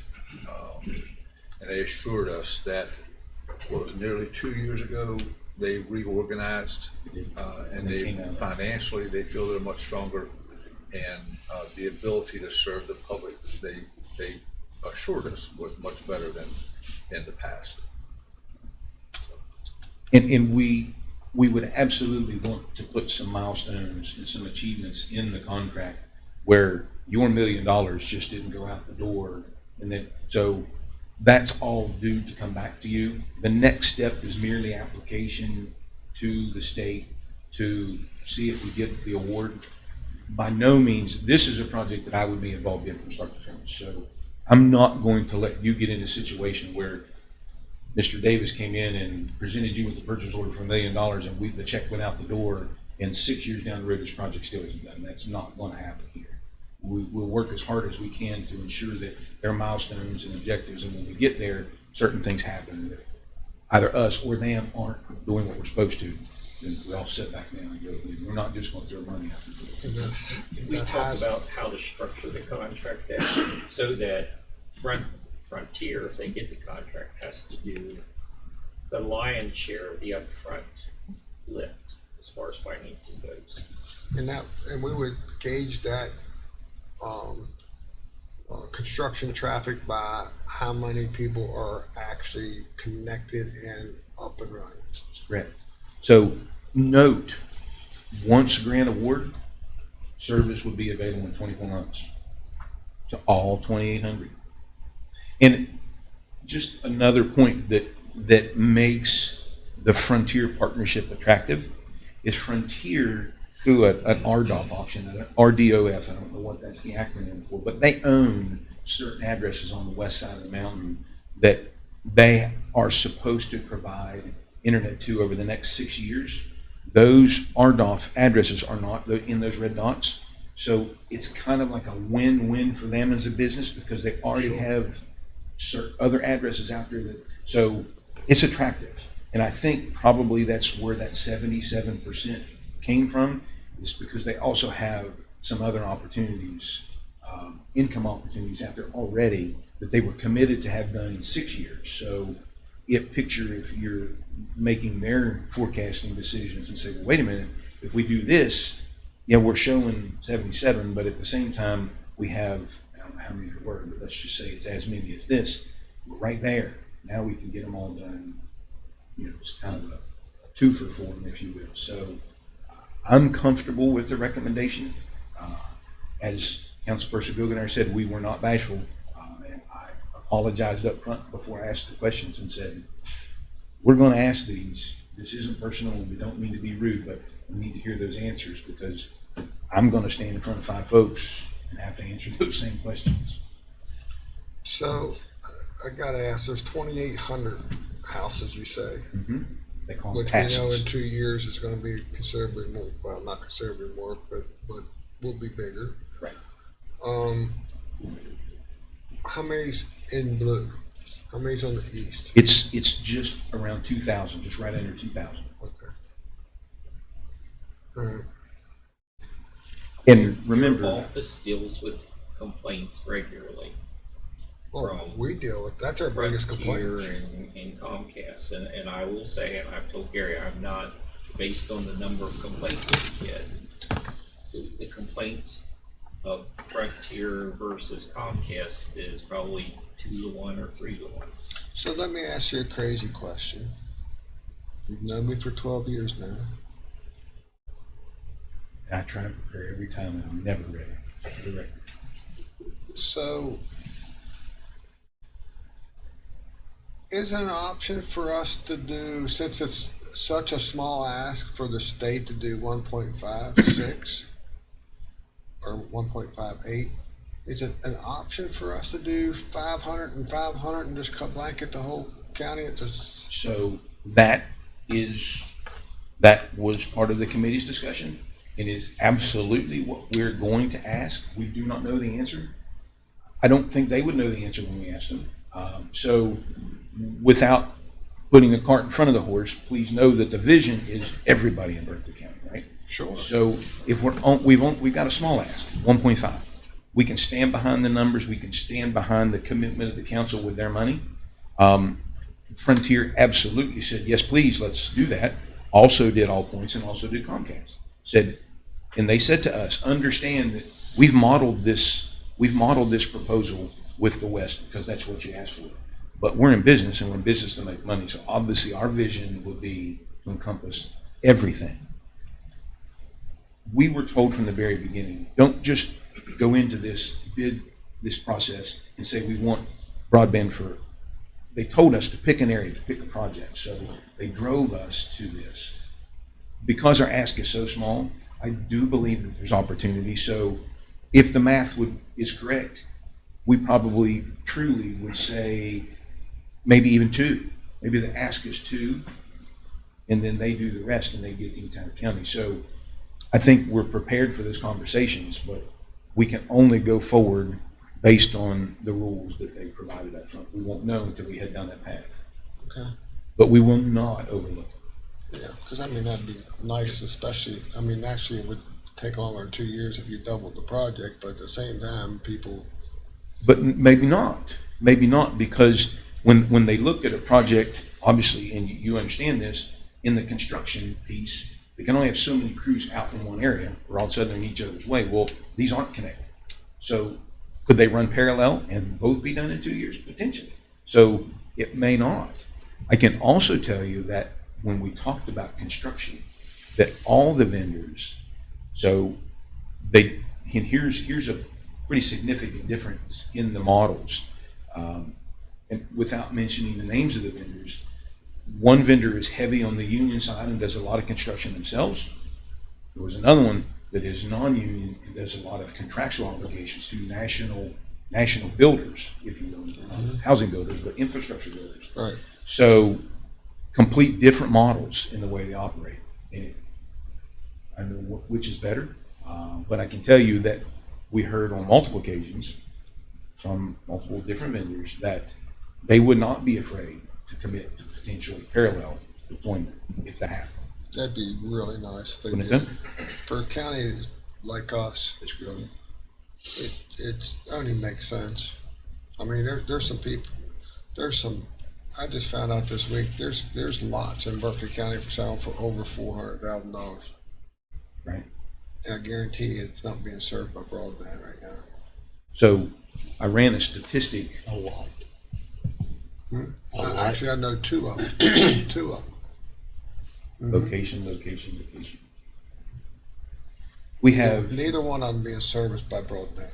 Yeah, I have some friends in Broad Run that just built a big, beautiful house there, and they have no internet out there.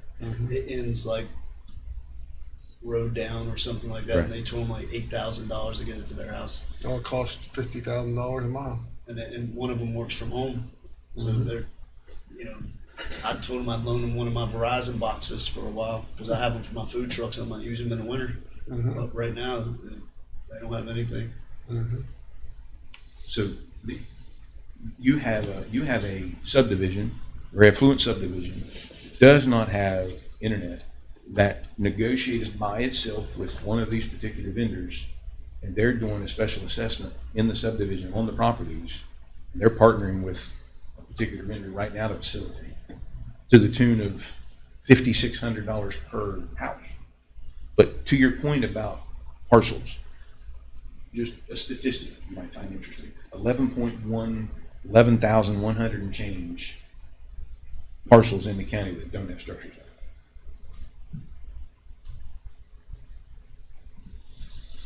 So there's a lot of opportunity in it. Over 11,000 parcels without structures. Well, so is this something that needs a motion to be approved, or is it something that, because I can see the motion going, I guess the motion would be approved to go forward. Yeah, it was a with- bid. to- It's a bid, so it's a To award motion. it, right? But is part of that motion gonna be to Make commit to application. West Side, but also make It would just be the west side right It now. it would just be the west side. But then So, direction for you to move forward on the east side.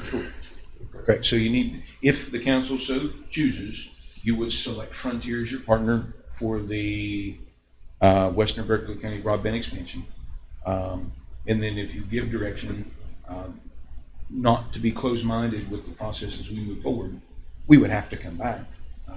And there may not be another ask for us, right? There Right. may not be, I mean, this would include your $1 million commitment. And then the motion, if so approved, we would ask the state through their Get Ready for 1.578, 04621. And Mitch is very much involved in that. Yes, sir. Okay. All right, entertain a motion. Yes, sir. I'll make the motion that we accept staff recommendation to enter into partner with Frontier Communication and make application for the Gig Ready program in the amount of $1,578,046.21. All right. Have a motion on the floor. Just have a second. Second. Second. Let them specify it's for the Western Berkeley County project. That's what it was, that was what the RFP was written for. Like that in the minutes. All right, so we For have the a west side. So we have a motion on the floor, we have a second. Any further discussion on the motion? If not, all in favor say aye. Aye. Anyone opposed? The motion carries. Now, I think it's understandable that we want to give you direction on pursuing, moving forward with the east side. And try to get that accomplished through the vendor and the state of West Virginia. Okay. Thank you. Thank you, Mr. Warren. All right, I think that takes care of our agenda items. There is a need for executive session for real estate matters. Any other thing? Personnel. Personnel. Yes, sir. All right, need a motion to go in. Second. We are in executive session. Merry Christmas, Jim.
we're out of executive session.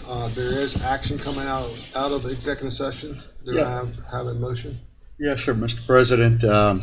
There's an integral piece of property at the Sportsman's Paradise that we need to acquire for the continuation of the possible park that we're going to have there from Thelma James. And I'd like to enter into that make a motion to enter into the real estate agreement with Thelma James and the purchase price of $56,300.